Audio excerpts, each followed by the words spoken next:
Welcome to GGP.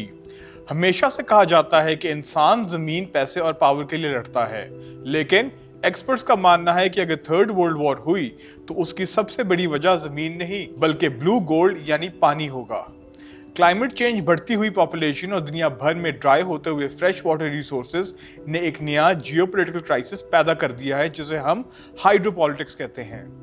आज की video में हम दुनिया के उन टॉप 5 सबसे बड़े वाटर कॉन्फ्लिक्ट्स को रैंक करेंगे जो इस वक्त एक बहुत बड़ा सिक्योरिटी थ्रेट बन चुके हैं।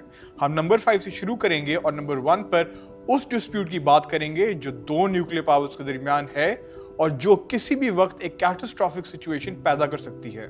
सो वीडियो को एंड तक जरूर देखिएगा। Let's begin. नंबर 5 पर आता है टाइग्रिस यूफ्रेटिस रिवर बेसिन का कॉन्फ्लिक्ट जो टर्की, सीरिया और इराक के दरमियान है।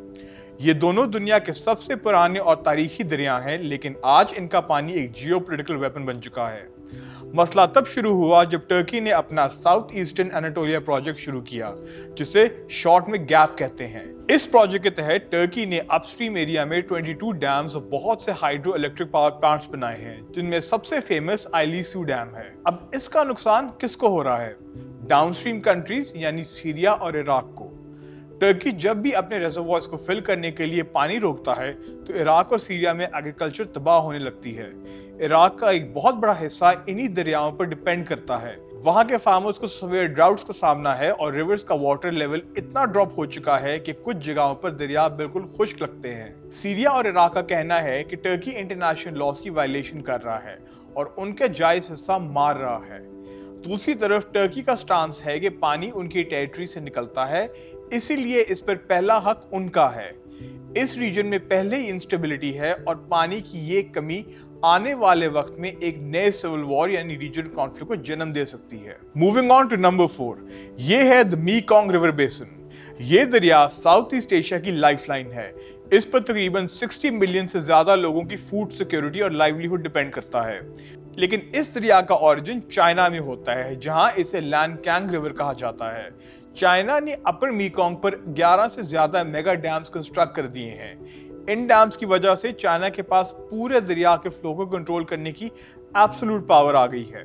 जब चाइना को लगता है वो पानी रोक लेता है और जब चाहता है बिना वार्निंग के पानी छोड़ देता है, जिससे डाउनस्ट्रीम कंट्रीज जैसे वियतनाम, कैम्बोडिया और थाईलैंड में सडन फ्लड्स आ जाते हैं।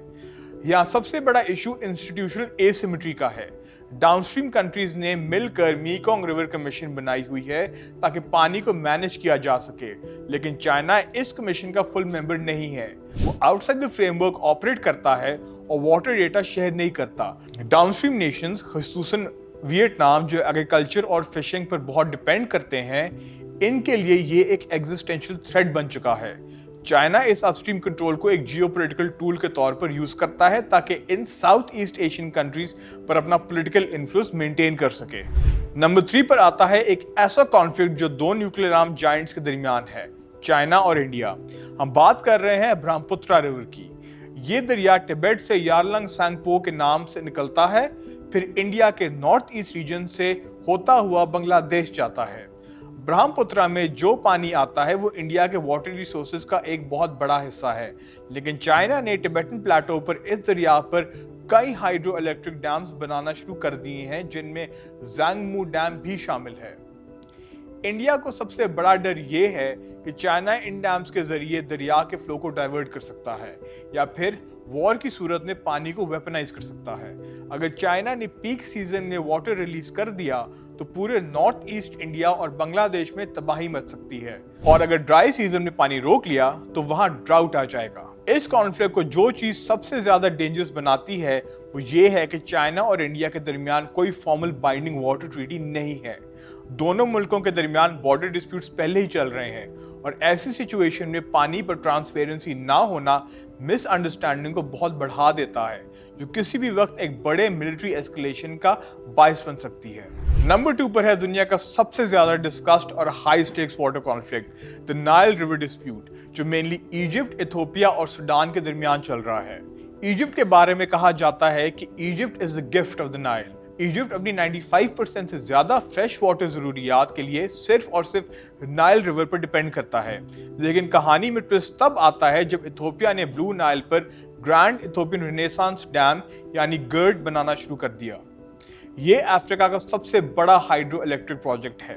इथियोपिया का कहना है कि उन्हें अपनी कंट्री को इलेक्ट्रिसिटी देने और पॉवर्टी खत्म करने के लिए इस डैम की सख्त जरूरत है। लेकिन इजिप्ट इसको अपने लिए एक मौत का परवाना समझता है। इजिप्ट का स्टैंड है कि अगर इथियोपिया ने इस डैम का रिजर्वोयर बहुत जल्दी फिल किया तो इजिप्ट में पानी का फ्लो ड्रास्टिकली कम हो जाएगा, जिससे उनकी इकोनॉमी और एग्रीकल्चर पूरी तरह क्रैश कर जाएगी। इजिप्ट पुराने कलोनियल एरा ट्रीटीज के हवाला देता है जो उसको नाइल के पानी पर एब्सोल्यूट राइट और वीटो पावर देते हैं, लेकिन इथियोपिया इन ट्रीटीज को रिजेक्ट करता है क्योंकि उनका कहना है कि उन्हें इसमें शामिल ही नहीं किया गया। सालों से इनके दरमियान निगोशिएशन चल रही हैं, लेकिन कोई फाइनल एग्रीमेंट नहीं हो सका। इजिप्ट ने कई बार हिंट दिया है कि अगर उनका पानी रोका गया तो वो मिलिट्री एक्शन से भी गुरेज नहीं करेंगे। ये डिस्प्यूट इस वक्त दुनिया का सबसे वॉलेटाइल फ्लैश पॉइंट्स में से एक है। और अब आता है दुनिया का नंबर 1 सबसे सिग्निफिकेंट और dangerous water conflict, the Indus river basin, जो पाकिस्तान और इंडिया के दरमियान है। ये कॉन्फ्लिक्ट लिस्ट में टॉप पर इसलिए है क्योंकि पाकिस्तान एक हाइपर वाटर स्ट्रेस कंट्री है और उसकी पूरी इकोनॉमी एग्रीकल्चर और सर्वाइवल इंडस रिवर सिस्टम पर डिपेंड करती है। 1960 में दोनों मुल्कों ने इंडस वाटर ट्रीटी साइन की थी, जिसे वर्ल्ड बैंक ने ब्रोकर किया।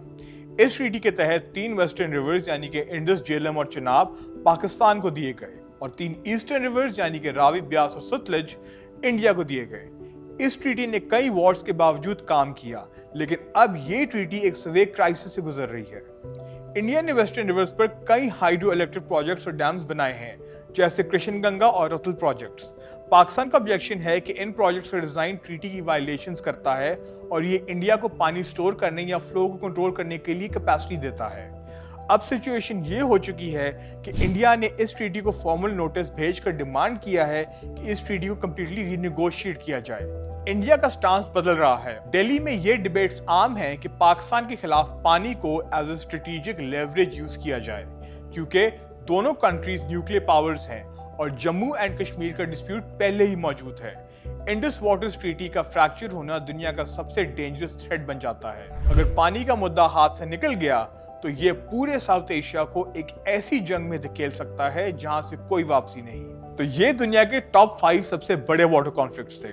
इन सब केसेस में एक चीज कॉमन है, पानी अब सिर्फ एक नेचुरल रिसोर्स नहीं है, बल्कि ये नेशनल सिक्योरिटी और जियोपॉलिटिकल डोमिनेंस का एक नया वेपन बन चुका है।